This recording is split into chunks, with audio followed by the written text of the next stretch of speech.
morning show qui te réveille, que tu le veuilles ou pas. Radio Métal. Et voilà, on y est, ça y est, comme promis, on va retrouver Chris, the Lord of the Lost, qui est notre invité ce matin à la veille de l'Eurovision et à la veille de la prestation de son groupe à l'Eurovision. Chris, thanks a lot for being with us this morning on Radio Metal. Hello. Salut, bonjour. Bonjour, salut. On va rentrer directement dans le vif du sujet. Demain, Lord of the Lost se produit à l'Eurovision pour l'Allemagne donc.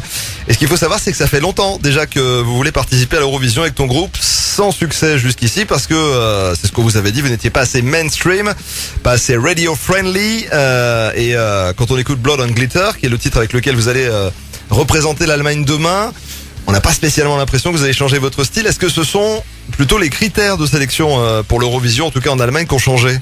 No, the thing is, the German delegation, which decides the whole German finals, radically changed their concept. So the last years they only wanted radio-friendly pop, and last year, until the TV show, they were open to other bands like Electric Callboy or us, but both of us didn't make it to the finals.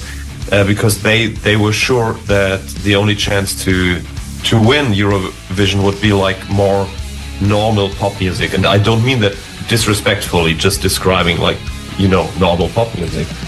And you know, we've seen how far Germany got with normal pop music, so they changed the concept to actually make themselves open for other genres. So we didn't have to change anything. And I would never, you know, this is the thing about Lord of Lost. We would never do anything which doesn't feel right for us. We never had someone else deciding things for us. We have 100% artistic freedom, also with our label, Napalm Records, and everyone. So the thing is, they changed their concept, and Blood and Glitter suddenly seemed to fit in there. And, you know, the record we have at the moment, the whole visuals are so much glam rock. It's less dark, it's more 80s.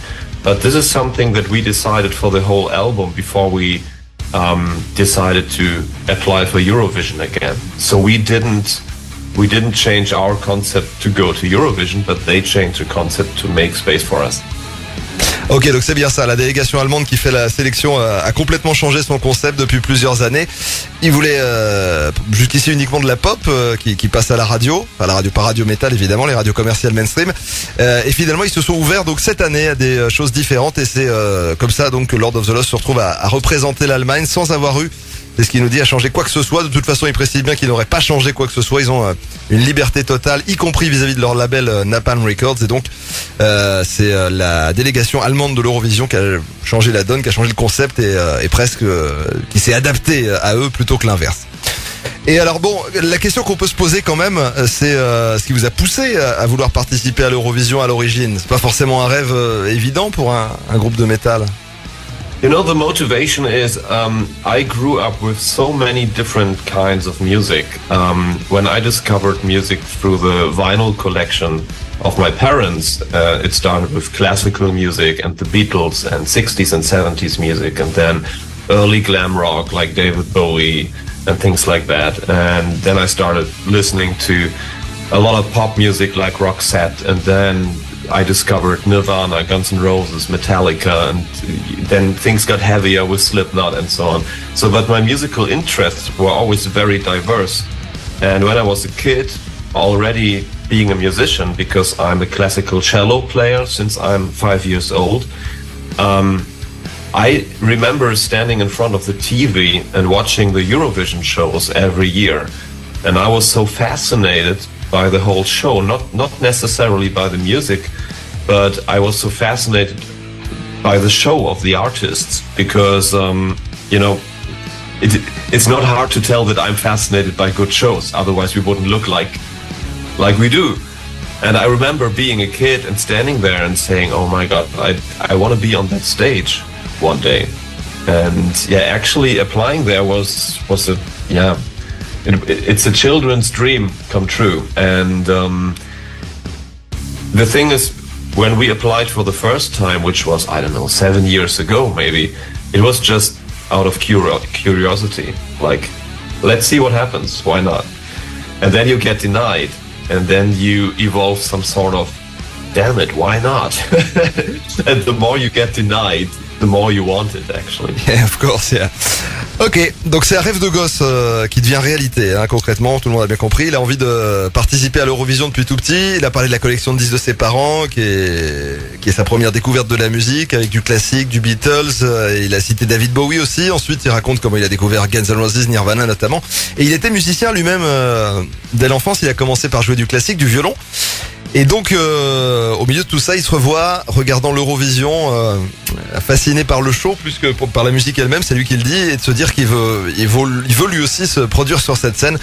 Et donc, il réalise ce rêve maintenant demain soir à Liverpool.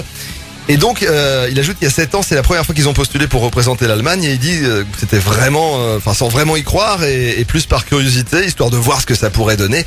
Mais le fait qu'on l'aurait refusé l'accès à l'Eurovision, l'a un petit peu challengé. C'est pour ça qu'ils se sont acharnés jusqu'à y arriver.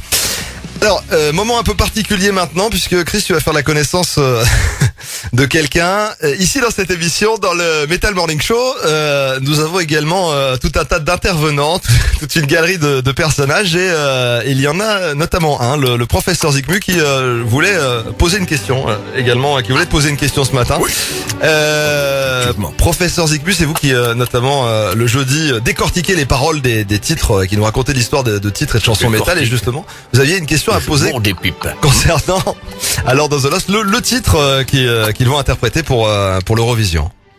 Oui, le nom de la chanson, qui est aussi celui de l'album, est inspiré par le photographe Mick Rock et son livre de photos des années 70 qui s'appelait Blood and Glitter, dans lequel on retrouve les plus célèbres photos de grands artistes des 70s comme Mick Jagger, David Bowie ou moi-même, le professeur Zikmu. En quoi Mick Rock, son travail et ce livre précisément ont influencé l'album et cette chanson notamment? I'm looking at the book here right now. I remember someone giving this book to me when I was, it was 20 years ago. And I thought like, wow, I know all these pictures, because all the pictures, when you look at them, it's pictures from iconic artists from the 70s, and you know all of them. And I was like, wow, it's this one guy who did all those pictures. And then you go through this book, and this book, it's so hard to put in words, but it made something with me. It was like time traveling to these early 70s of rock music, where so many things happened, especially visually. And I found it very fascinating. And I forgot about that book then for like nearly 20 years. And then I found it back. And the initial idea why I found it so fascinating, and why I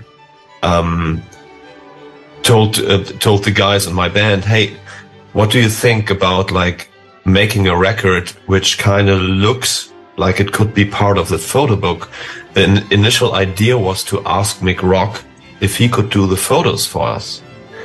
And then sadly he died in late 2021. So we started working on the concept in summer 2021. And then at the end of the year, I was like, okay, let's find out a contact of Mick Rock, because I knew he was still alive, and ask him if he could do the pictures. And then I Googled him, and I found he just died like 3 days before or something. Professeur? Eh bien, il nous explique que ce livre, Blood and Glitter, a eu un gros impact sur lui la première fois qu'il l'a eu entre ses mains, car il y reconnaissait toutes les photos iconiques des années 70. Et il a été très impressionné de constater qu'elles étaient en fait le travail d'un seul homme, Mick Rock donc. Et il y a une histoire de rendez-vous manqué là-dedans, puisque lorsqu'il a commencé à travailler sur ce projet, Blood and Glitter, il a souhaité entrer en contact avec Mick Rock, car il voulait que ce soit lui qui réalise les photos de ce nouvel album, et ainsi boucler la boucle. Et lorsqu'il a cherché comment entrer en contact avec lui, il a cherché Mick Rock dans Google et a découvert qu'il venait de mourir quelques jours plus tôt. Merci professeur, vous avez fait forte impression sur Lord of the Lost, je crois. Vous avez été très bien. Mais dites au revoir peut-être. Merci. Voilà. Eh bien, merci. Au revoir. On va écouter, on reste avec Lord of the Lost, évidemment, nos invités ce matin dans le Metal Morning Show, à la veille de leur participation à l'Eurovision. Et on écoute donc ce titre justement, de nouveau, qu'ils vont présenter à l'Eurovision demain. Voici Blood and Glitter. Blood and glitter, Sweden.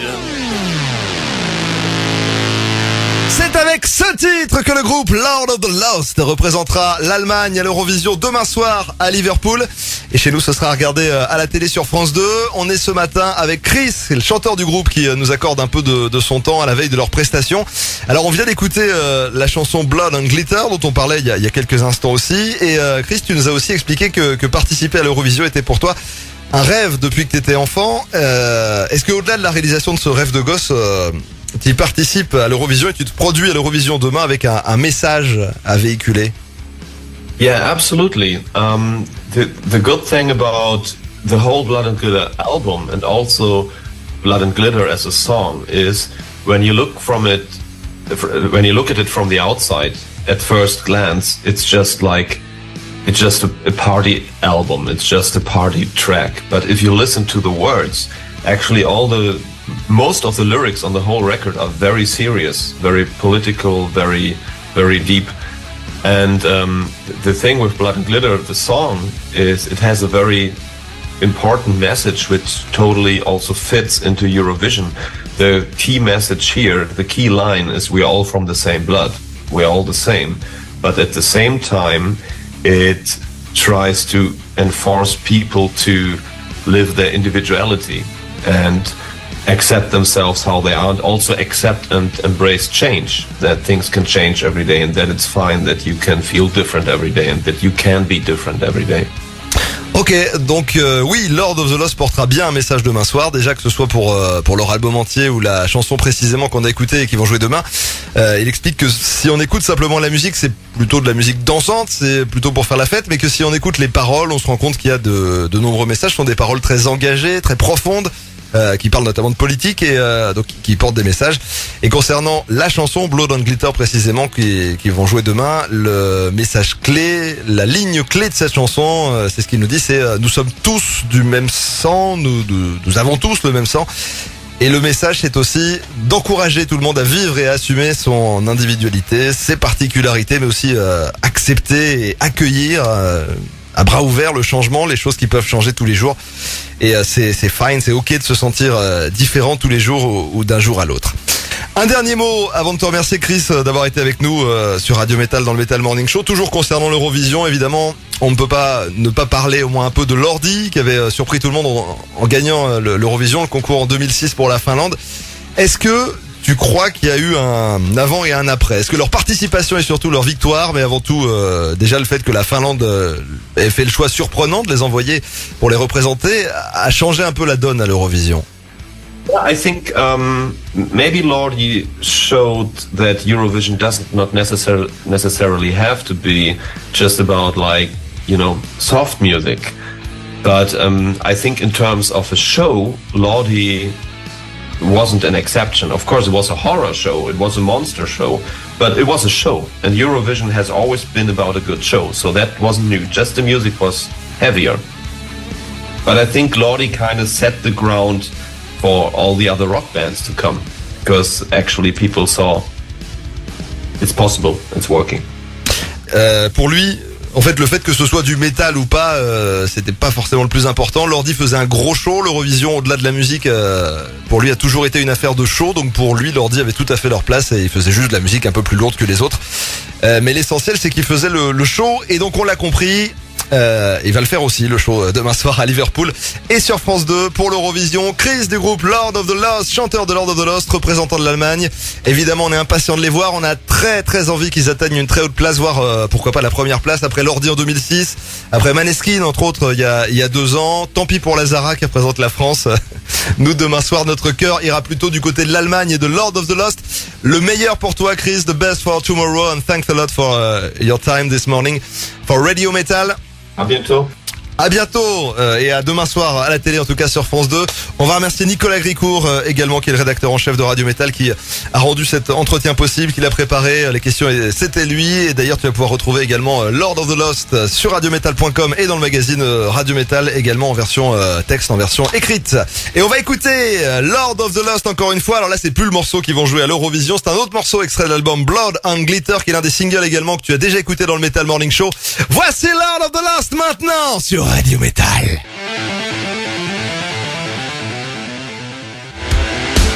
Lord of the Lost, qui étaient nos invités donc ce matin dans le Metal Morning Show et sur Radio Metal, et on est tous derrière eux demain évidemment pour l'Eurovision. Mais on a le droit ou pas de dire qu'on n'est pas pour la France et que du coup on est pour l'Allemagne Oh, je pense, oui. On peut se permettre de dire ça. Pas créer d'incidents diplomatiques. Il n'y a pas des gens qui vont venir nous dire, eh bien, s'ils sont pour l'Allemagne dans le cadre de ce concours, on se demande bien de quel côté ils seront le jour où il y aura une guerre. Il n'y a pas des gens qui vont venir nous dire ça. C'est bon, on est tranquille. Bon. Il y a sûrement des gens qui vont dire ça, mais ça sera pas les plus intelligents. Donc, Bon, et on salue Lazara quand même, qui est la candidate de la France. Bon, Lord of the Lost, tu retrouves évidemment les moments qu'on a passés avec le groupe en podcast tout à l'heure, dans le courant de la... Enfin, je pense dans le courant de la journée, ou enfin dans le courant du week-end, enfin quand on aura envie quoi. Et maintenant, il est temps de lancer la Metal Morning Party. Une Metal Morning Party, puisqu'on parlait de l'Eurovision, qui commence avec ça.